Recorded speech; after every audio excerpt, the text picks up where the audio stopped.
Lolita Flores. Que momento, Fai máis de 40 anos. 5.000 persoas nunha igrexa na que só cabían 1.000. Lolita cunhas perlas orientais de 70 millóns das antigas pesetas. E Lola Flores dicindo aquelo de «Si me queréis, irse!» Que bonito sería. Que, por certo, dende aquí, mandolle un bico enorme a Lolita Flores, que foi xurado meu noutro programa. Eu sei o que é que che den un semana tras semana. Nos agora imos vivir outro momentazo da historia con Carmen e Tino. Adiante!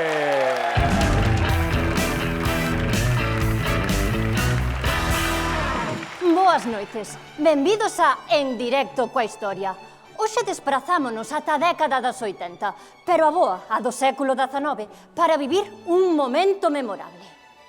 Estamos na casa do gran escritor galego Eduardo Pondal, que está a piques de rematar a letra do himno galego.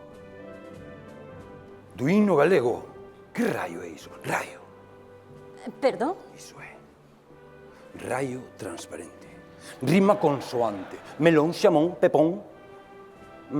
Transparente, verdescente, iso é. Algo máis? Dicía que estaba vostede a piques de rematar o seu famoso poema Os Pinos. Como vai ser famoso se o estou escribindo? Claro, agora xa entendo vostede.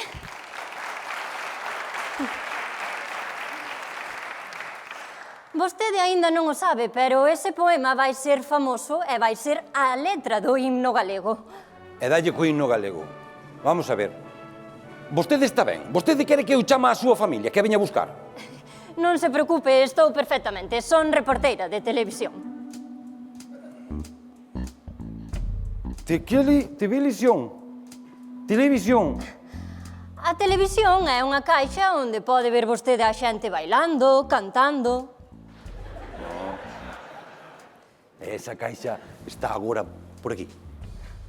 Falo en serio. A televisión vai ter moitísimo éxito. De feito, hai un programa que leva en antena máis de 30 anos. E chámase Luar. Como dixo? Luar. Luar. Manda carallo, tiño adiante eu non o vía. Do Plácido Luar. Ten vostede moi boas ideas. Non será poetisa. Non son poetisa, son reporteira de televisión. E ten pensado rematar hoxe o poema? Se vostede me deixa. E podería ler un anaco?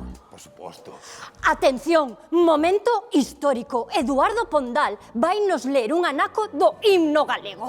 E dalle co himno galego. Vamos a ver, señorita, voulle explicar de forma que vostede o entenda. Eu levanteime pola mañán, puxen as zapatillas, tomei un café e dixen eu, vou escribir Os Pinos. Señor Pondal, é vostede consciente de que todo o que poña hoxe neses papéis vai a ser cantado por millóns de galegos no futuro? Todo o que poña? Sí? Todo o que poña van o ler no futuro? Exacto. Apúntalo, apúntalo. Ignorantes, féridos, duros, imbéciles, escuros. Gústelle? Moito, Vos do futuro. Moito, pero non solporice tanto, que lle vai dar algo. Vamos a ver, como se chama o seu fillo? O meu fillo? Breogán. Pois de perdidos ao río. Fogar de Breo Han. Algo máis? Non, Deus me Daqui que libre. eu teño moito chollo e teño unha amiga que está aí a piques de chegar. E fai unhas rimas, impresionantes. Non me diga máis. Rosalía. Aí está. Rosalía de Castro. Vou coñecer a Eduardo Pondal e a Rosalía de Castro no mesmo día. Isto cando conte nas reunións do Tuppersex non mo van crer. Pasa, Rosalía.